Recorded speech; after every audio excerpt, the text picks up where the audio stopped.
ñoo ma yóbbante jafe-jafe yi ñu nekkee askan wi yëpp bokk benn kàddu ñoo ngi naan wooy ndool gi ci réew mi Sénégal gi réewum jàmm lay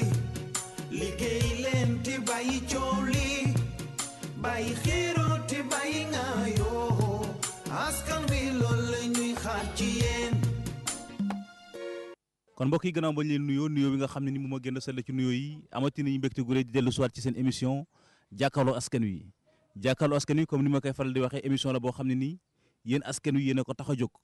dañuy sol suñuy dàll fekk leen ci seen i biir gox dajale leen waxtaan ak yéen seen i jafe-jafeñ ñu jéem a xool ana yan pexe ak yan yoon la ñu war a mën a jaar ba jéem cee indi saafara tey jii nag seen émission jàkkaarloo askan wi ñu ngi fii ci Parcelles Assainies unité 13 nekk fi nga xam ne ni moom moo di ci diwaanu Malika parce que ne wuy si collectif des victimes de la SN HLM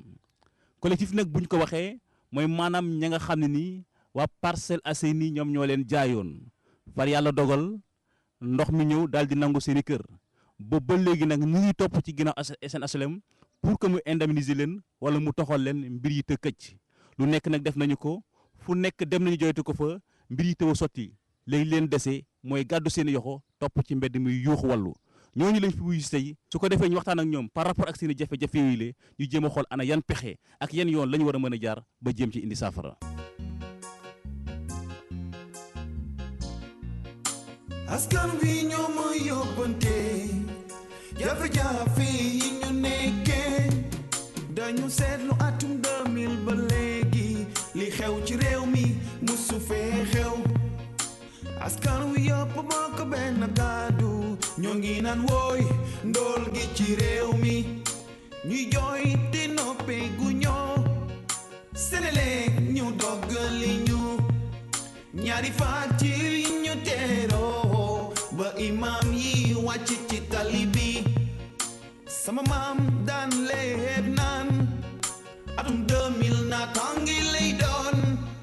atum bënd ak atum ndool lañ fi seetlu askan wi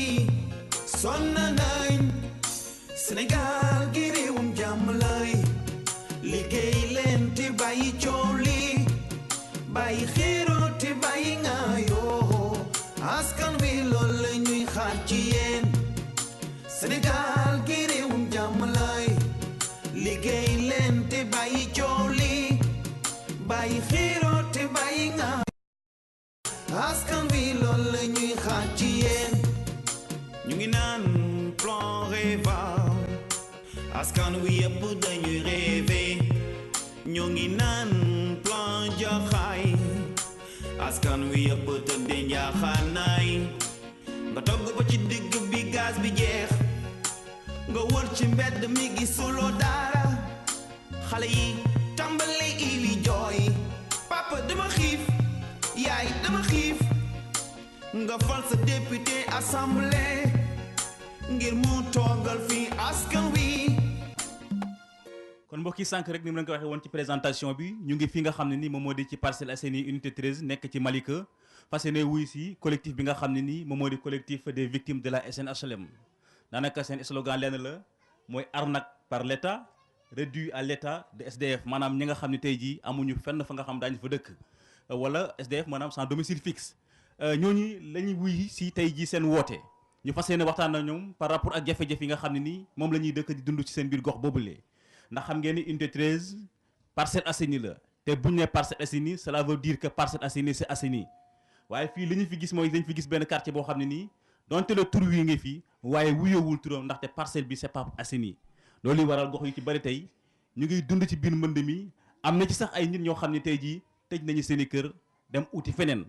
mu nekk nag ay jafe-jafe yoo xam ne nii askan wi dëkkee fii ci unité 13 ñu ngi koy jànkonteel moo tax tey jii jàkkaarloo askan wi sol ay dàllam ñëw seet si leen waxtaan ak ñoom par rapport ak jafe-jafe yooyu li nga xam ne nii moom la ñuy dund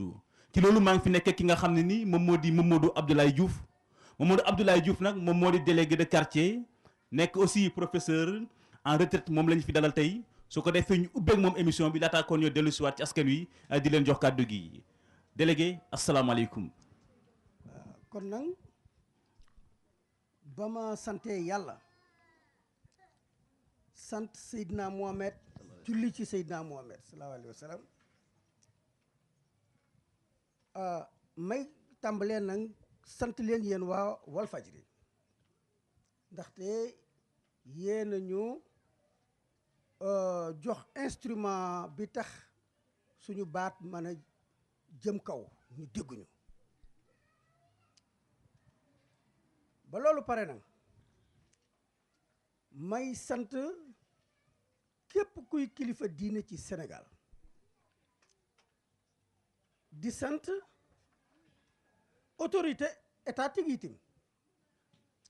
di sant autorité municipale di sant sama waa quartier bi nga xam ne ñoo ma def délégué ba tax tey ma ñu ubbee émission bi man mi ma di ko ubbi ñun waa unité 13 nag dañoo yar ci teggin ak dal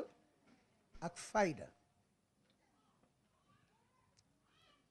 looloo tax émission bi ñu provoqué ko émission bi li nga xam ne moo njëkk tax ñu oote ko li nga xam ne moo fees xol yi ñépp mooy ñun Parcelles Assainies la ñu nekk unité 13. laataa ñu ñëw seen digganteeg Parcelles Assainies ak na nga xam ne nii moom moo di seen relation ak ñoom seen dama bëgg tuuti ñu ñëw effectivement ci na nga waxee yéen a ngi ci Parcelles Assainies unité 13 dama bëgg nga wax ma quartier bi ci naka la sosoo. merci d'abord merci beaucoup ni mu sosoo c'est très simple liggéey di ay gor bëgg a nekk citoyen yu baax la ñu am ñu dem wax ak dem SNHLM jënd fa terrain ci anam yi nga xam ne ñoom ñoo ko définir ne nii lañ koy jaayee alors ñu jox ñu daje fii yàlla moo ko dogal ndax ñoom ñoo def ay unité ñun ñu daje ci unité 13 nekk ci loolu cela remonte biñ tàmbalee dëkk si fii cela remonte au début des années 1990 dans les années 90 1990 jëm kaw man mii di wax par exemple sama parcelle maa ngi ko jënd en 1994 loolu mooy li nga xam ne noonu la quartier bi juddoo SNHLM moo ñu affecté fii ci unité 13. maanaam nekkul loo xam ne nii da ngeen amee liquidité di ko jënd waaye dafa doon loo xam da ngeen koy cotiser bu matee ñu daal leen jox kër noonu lay demee wala. am na ñoo xam ne dañoo ñëw fay comptant am ñoo xam ne dañ koo fay par ndànk waaye lu wér ca wóor ku fi dëkk Parcelles Assainies moo la jox autorisation d'habiter loolu mooy lu wér ca wóor. maanaam ku fi dëkk rek SNHLM moo la jox autorisation pour nga dëkk fii. absolument SNHLM moo la jox autorisation d'occuper. moo la jox sa kër. léegi tey jii unité 13 bu ñu ko doon xayma ci doomu aadama yi fi yeewoo tey ci ñaata la toll. fi ñu toll nii ñi fi dëkk si romb nañu 500. ndax gis ngeen espace yi fi nekk. 500 yu libre bëreetul 500 familles waaw. waaw loolu moom. sans compter ak kër yi nga xam ne gis naa seeni borom abandonné ko. waaw loolu moom fa laa bëggoon a ñëw. dama ne li gën a tax ñu oo leen li fees xolu ñëpp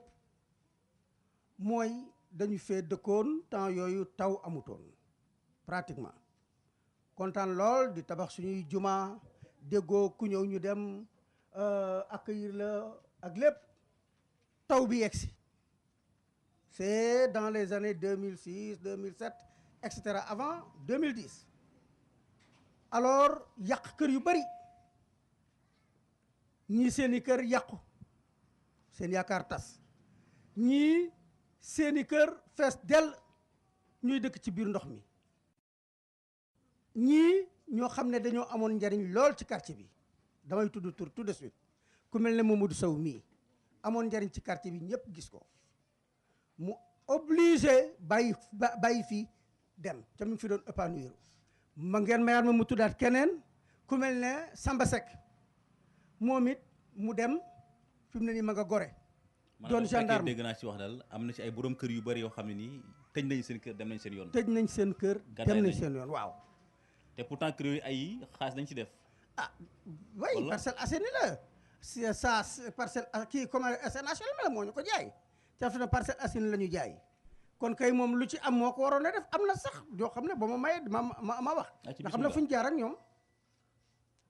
kon li fer suñu xol surtout mooy ñun suñu mbokk yooyu ñu dëkkaloon ba ñu amee ay jafe-jafe mais SNHLM ñëw taxaw leen mais ñun de ci suñu biir ñun Parcelles Assainies am na ñoo xam ne kenn taxawu leen te pourtant yaa fu sunu fii bu nga demee ci parcelles yi am na ñoo xam ne taxawu nañ leen mën naa leen a wax am na 13 yoo xam ne SNHLM yéen a may dégg da ngeen leen a reloger doon leen fayal après ngeen jox leen ay kër ñoom dem nañ ñooñu gënuñu Mamadou Sow ñooñu gënuñu Samba Seck ñi ma cité léegi ak ñeneen ak ñeneen loolu am na waaw ñuy seet am na sax ay kër yoo xam ne da ngeen leen di gis ñu taxaw nii ngeen fa kër yooyu daanu na ba pare ndox mi moo ko téye ndox mi moo téye ci suuf ci kii bis bu ndox mi demee rek kër ya daanu kër gi ma jàkkaar lool bu ko caméraman bi mën a jël gis nga li muy rafet borom sonn ci bay bëgg a dee ah moom xam na ni yéenoo ma ko waaye sama xel ñaaw na ci këram gi bu ndox mi yëpp demee ndax dama sama xarit ci dama daan ñëw këram gis ni mu daan feesa ndox xam nga nag ñu mel noonu il faut ñu wax ci ñoom voilà donc loolu mooy problème bi xanaa yéen bañ leen doon jaay fii ngeen ñëw bi di fi dëkk xamoo leen woon ne fii dafa am ndox déedéet ndax bi ñu doon jënd xam nga toogoon nañ fii période bu yàgg boo xam ne amuloon taw daanaka ci Sénégal mbaa boog fii ci Ndakaaru alors booba nag dañoo rembler rek ay terrain du fii rek sax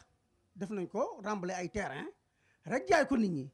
boobu c'est dans les années comme ni ko waxee 1990 jëm ko rembler rek ay terrain jaay ñu ko waaye ba mu tawee dëgg xam nañ ne am na ay dex sax jaay nañ ko ndax fii dex la xaw ma jël ngeen ko mu déet fii suñu gannaaw ay dex sax jaay nañ ko def ko ay kii ay loo bëgg a foofu da nga xam ne waa SNHLM dañu fekk ay barab yoo xam barab bu dex la waaw ñu daal di koy rembler dagg ko ay parcelles daal di koy jaay ay doomu aadama wolof Njaay da nee na léegi nag ndem nag ndox du bàyyi yoonam léegi nag ba nawet bi ñëwee ndox mi nangu na place voilà c'est ça loolu am nañ ko ñun léegi mu am ñu mu indemniser am ñu des lu waral loolu am nañ loolu nag moom dafa xaw a doy waar en tout cas li wér dama ne léegi waa parcelle waa unité 13 du ñu yaafus danoo jàppoo ca ba léegi ñu ngi ci sax di ci xeex bañ ciy xeex dañ gis nañ ay ministres cay jamonoom nous avions vu le ministre c'était avant 2000 hein man je faisais partie de la délégation gis nañ le ministre de l'urbanisme tawat ko suñu yëf gis nañ le directeur de la SNHLM à plusieurs reprises fu ñu dem nag làmmiñ yu neex wax ju neex bu ñëwee dañuy wax nit ñi bu neexee yàlla léegi ñu lijjanti ko mais jusqu'à présent pour ce qui nous concerne ñun unité 13 suñu mbokk yi nga xam ne ñoo fi am problème yooyu rien voilà. ba ngeen leen gisee ñoom lan ngeen leen wax yàlla mooy seen proposition lan ngeen bëgg yéen. yéen a jaayoon da ngeen ay bëgg ñu def Assainies ay canalisation dem dañ ne Parcelles Assainies dan ngeen bëgg ñu defal leen canalisation te bu dee canalisation dafa mel ni gis naa fi ay rigole. voilà là alors il faut préciser. gis naa à fi ay vrai rigole dire sànq. ils nous ont dit que bañ leen jaayee lu ñuy wax égout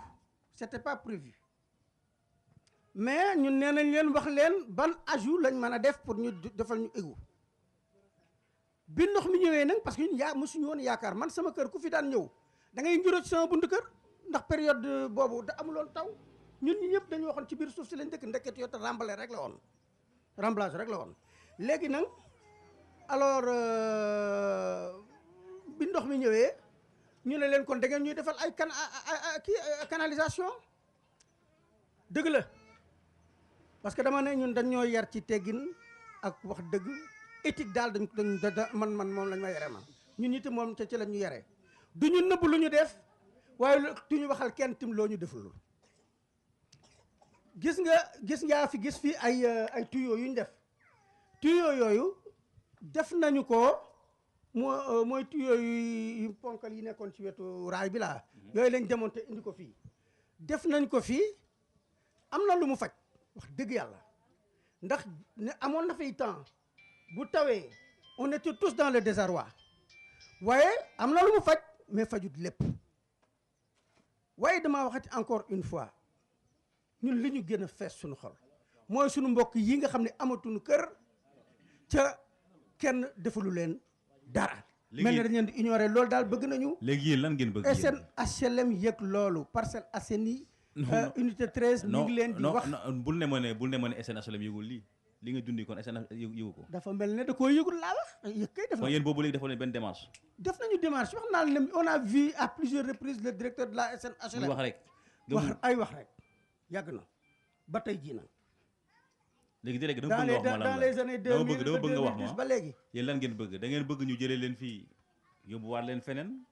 indemniser leen daal leen li ngeen defoon fii ñu fayaat leen ko wala da ngeen bëgg ndem dañ ne Parcelles Assainies ñu fexe assainir leen seen quartier bi su ko defee ngeen daal di dëkk. xam nga bu ñu sañoon problème bi xam nga bu ñu sañoon suñ dëkk. waaye question bi nga may laaj c'est une question technique am na kër yoo xam ne ñoom techniquement mun nañ apprécier xam ne mënatuñ ko rattraper bu boobaa nañ leen fay seen xaalis kër yi nga xam ne mën nañ ko rattraper nañu jox nit ñi xaalis bu weex tal bu ko mën a rattraper mën nañ ko estimer ñu rattraper ko sur la base de directives yoo xam ne ay techniciens ñoo koy def ñoo ko digg woon ak ñoom dañoo Parcelles Assainies la ñuy jaay c'est tout. boobu léegi mu ngi bëgg a yàgg. te ne ngeen yéen askan la woo xam ne ni askan wu dal ngeen. waaw te ñu gis ne Sénégal des fois daanaka lu fi saafara daa fekk gars yi dañu yëngal. waaw tey jii woo ngeen fi groupe Walfadjri c'est bien beau. waaye tey jii bu fekkee ne mbir yi taxaw na lan ngeen compter def yéen. ñun nag dem ne ngeen ngeen a dal yéen. ñun li ñu yoon may rek li ñu yoon may nag dañuy toog waxtaane ko phase bii lañ toll yëglu nañ yëg ne ñoo tooñ nañu nañ ñu fajal suñuy ranxooñ yi nga xam ne ñoom ñoo tax muy tuuru te wax naa ko mooy nañu rembourser ñii mbaa ñu tabaxal leen loolu mooy nga xam ne ñoom la ñuy yëglu yaakaar nañ ne comme on dit que ñun pays de droit lañ nekk ca ku ñëw nguur ga jiitoog nguurug léegi ak ga jiitu googoog yëpp a ci yam ku ñëw da ngay wax askan wi laa fi taxawal ñun dañuy yëglu bu ñu yëgloo nag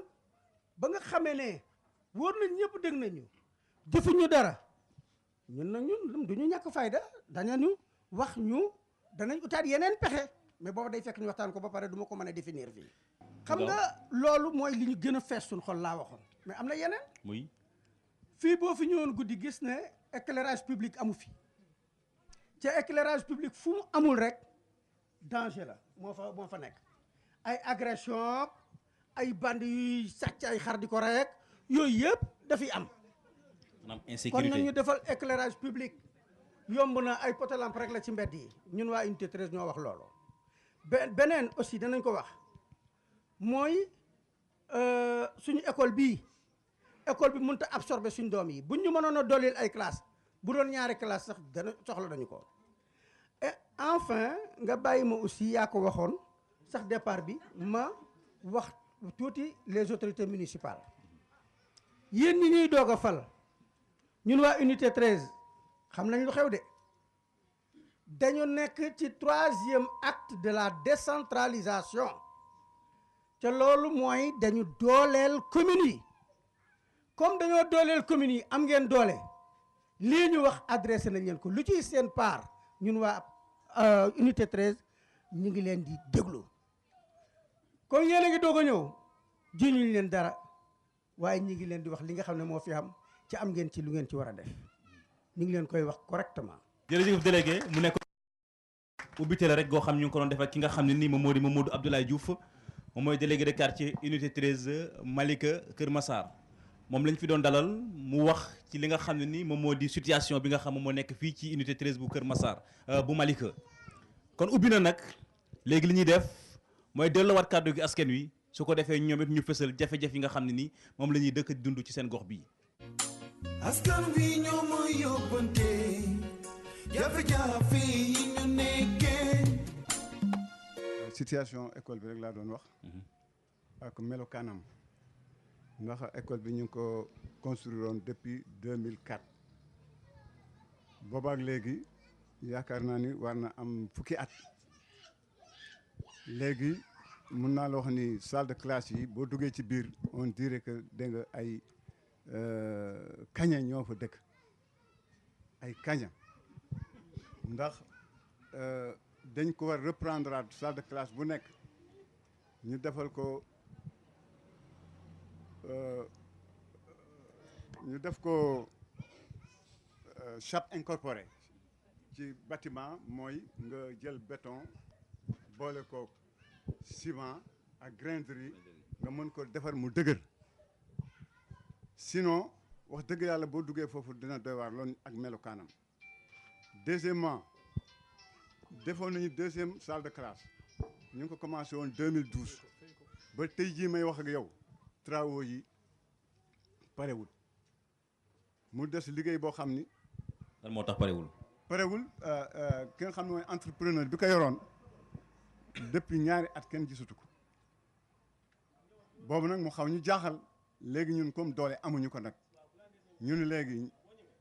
nañu seet maire yi nga xam ne tey lépp lu ñu waroon def te amuñu dooleem maire yi mu dugal ci loxoom kooku comme ñoom ñoo ko joxoon te gisatuñ ko mais ak fu mu ne ñoom war nañ ko seet. maanaam maire bi moo ko joxoon xaalis pour que mu defar. ah loolu nag des na maa wóor. ñëw na ci école bi. commencé na defar par yaakaar naa 2 mois yu ne dina dem kenn dootu ko gis ñu fexe ba gisaat ko mu ñëwaat defaat li mu mën demaat mais mën naa la wax ne école bi travaux yi ci des dafa bëri lool seen waa ji bu demoon tey ki yore caméraman bi dina fa gis yoo xam ne wax dëgg yàlla dafa ñaaw trop ay paxi kañ yoo xam ni loolu rusuluñu sax ñu fay dugal ay xaleel lii daal mooy li nga xamante ni bu ñu amoon li ñu gënal ñun entrepreneur bi dina ñëw eggale ay liggéeyam. waaw bu loolu wéet muy électrification ndox amu fi courant amu fi ci école bi waaw te yooyu nag am naa yaakaar ne xanaa population ñoom duñu cotiser seen xaalis di fay ndox ak courant bi mais maire moo ko war a def yooyu yëpp amu fi nag boo gisee daan na fi am wala amu fi léegi non musu fee am ñooy débrouiller rek pour fexe ba mbir yooyu am ñu defar courant fay courant tout récemment rek daggoon nañu courant bi ak ndox bi yëpp yaakaar naa ni ñoo defar ay débat ba ñu defaraat waaye dara mënu fee nekk loo xam ne ci au niveau de la mairie la jël. kon nag mairie bi daal dafa leen seetaan. mairie bi dafa ñu seetaan bu ñu seetaanul woon ñeenti at ñeenti at 2 salles de classe nekk fii te kenn mënu ko defar nga xam ni kon maire seetaan nañu. maire seetaan nañu léegi nag maire wax dëgg yàlla comme bu ñuy falu dañu wur askan bi ni leen fal leen ma ngeen wax ma seeni tawat ma defaral leen ko ah ñoom gisuñu leen boobaak léegi ku ci bëgg daal jël place da nga ñëw wax say wax yoo xam ni yëpp ay wuyaa lay doon waaw. salaamaaleykum man Mamadou Sow laa tudd. nekkoon président commission environnement bu unité 13 ànd defar 13 bu unité 13. nekk actuellement aussi le coordinateur du collectif des victimes de la SNHLM. puisque collectif bi bu ngi sosoo aussi ci commission environnement bu unité 13. man nag dinaa wax ci problème environnement bi ak problème inondation et plus particulièrement ci problème inondation bi ak suñu jafe-jafe ak SNHLM. le indi collectif des victimes de la SNHLM. SNHLM moo ñu poussé ba ñu tuddee suñu bopp collectif des victimes de la SNHLM puisque inondation yi ñu ngi wax 2009 mais man je dis que inondation yi 2008 lañ ko commencé ressentir parce que en 2008 man personnellement génn naa sama kër pendant 3 mois dëkk fii Daaru Michel ça c'était en 2008 ma dellu si sëkk sama buntu kër ne fa le 26 août 2009 ñii ñëpp dañoo génn secteur bi ñii ñëpp dañoo génn ku nekk da ngaa toxu ku ci génnul unité 13 da nga am R1+1 mbaa R+2 nga dar bu yéeg la preuve est que aussi même temps boobu ñi dëkkoon ci secteur bi desoon fii xale yi pour ñu dem marché mbaa ñu génn benn xott frigidaire doomu ndey seeni bi ñoo ko yore woon fii si la nit ñi di dugg mbaa ñu dugal seen baaj ñu leen koy joowal muy génn donc ñun on a vécu ça. xottu frigidaire daal Frigidaire. mooy den maanaam moo ngeen transformé nag def ko gaal quoi. comme gaal mu doon gaal. ça c'est grave. Je n'exagère pas, c'est une réalité. Le 26 août 2009 même jour boobu juróomi nit takk dañ fi seen bagage teg ko ci charrette ba teg ko ci oto génn koñ bi. Depuis 2008 lañu commencé di wax ak SNHLM ku seet calendrier le 18 novembre ba le 19 novembre c'est un vendredi. Mu ngeen vérifier calendrier 2008 je précise bien le 18 novembre ba le 19 novembre c'est un vendredi. Le directeur SNHLM ànd ak Jérémy Kampal temps boobu Makhtar Ba moo fi nekk le directeur de la SNHLM ànd ak Jérémy Kampal ñëw nañ ba fii unité 13 am na kër bu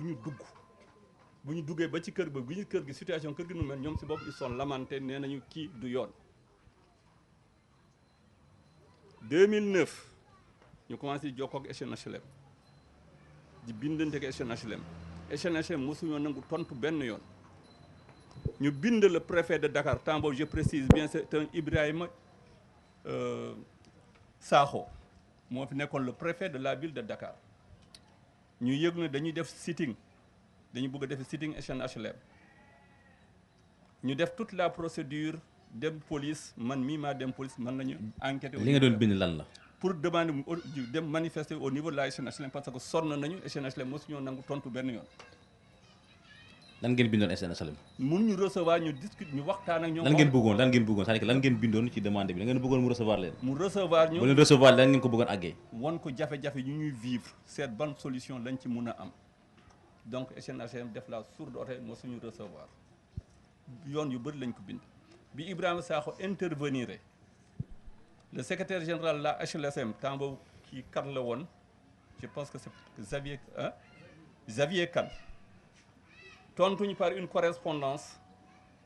SNHLM war ñu recevoir le 22 mars je pense bien mais malheureusement correspondance bi mu ngi egsi ci ñun le 23 mars à 20h et quelques la egsi ci ñun te fekk le rendez-vous était fixé le 22 mars. te aussi ban yoon la jaar ñu ngi suñu numéro téléphone ñu ngi suñu adresse mais dañ ko joxe par une boîte contournée main à main la dañ ko joxe ñun bi ñu koy recevoir le 23 mars. ñu bindaat préfet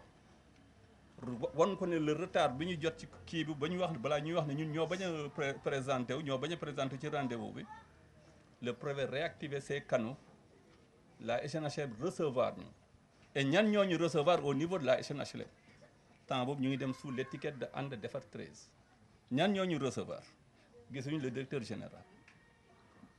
ñeneen ñoo ñu recevoir bi ñu waxee ñoo dañ ne wax la dañ ko eggee directeur général. ba tey jii directeur général waxuñu sax la suite kooku ñu toppaat di binda le 29 au mois de le 2009 bu mu takarnaase ñun suñu bopp ñu concerté wu dem assiéger SNHLM ma Samba yëgul ma Demba yëgul mu doon effet de surprise bi ñu fiy jóge ñetti Njaga Njaay lañ fiy jëlee sans compter jël seen oto bopp ak ñu ñuy dajal Dakar. waa SNHLM tiit ils ont fait appel mais ki ñëwoon ci chef détachement man j'ai loué sa responsabilité parce que su jéemoon def leneen keroog lu bëri dina yàqu SNHLM. ngeen assiégé SNHLM mais boobu léegi amul solution. amul solution maa ngi ñëw amul solution. non parce que xam nga émission bi ci une heure de temps la ba gàttal léegi parce que bu ñu bëggee ñëw ci procédure bi yëpp on risque vraiment de prendre beaucoup de temps. mais l'essentiel bon boobu ba léegi def ngeen ay procédures envoyé ngeen ay lettres directeur répondre leen assiégé ngeen SNHLM jusqu'à présent problème bi saafarawul problème baa ngi fi ba léegi. léegi maintenant lan mooy problème bi léegi lan moo leen dese fu mu toll nii. léegi suñu problème actuellement ñun li ñuy wax SNHLM waxatuñ sax directeur SNHLM ay CFM ay kilifaam. nañ ñu dégg parce que ñun dootuñu bind ci directeur SNHLM. dootuñu ko téléphoné ay kilifaam la ñuy waxal nañ ñu dégg. ay kilifaam la ñuy waxal nañ ñu dégg waxatu du dootuñu ko téléphoné dootuñu ko bind ay kilifaam la ñuy waxal kilifaam nag nañu xam ne ñun ñii ay sénégalais lañu. du ñu ay burkinabé du ñu ay gambien du ñu ay malien ay sénégalais lañ suñu xaalis lañu def te les 90% ci ñi fi nekk yëpp dañoo retraité ku nekk nag bëgg nga sa doom doon na sa kër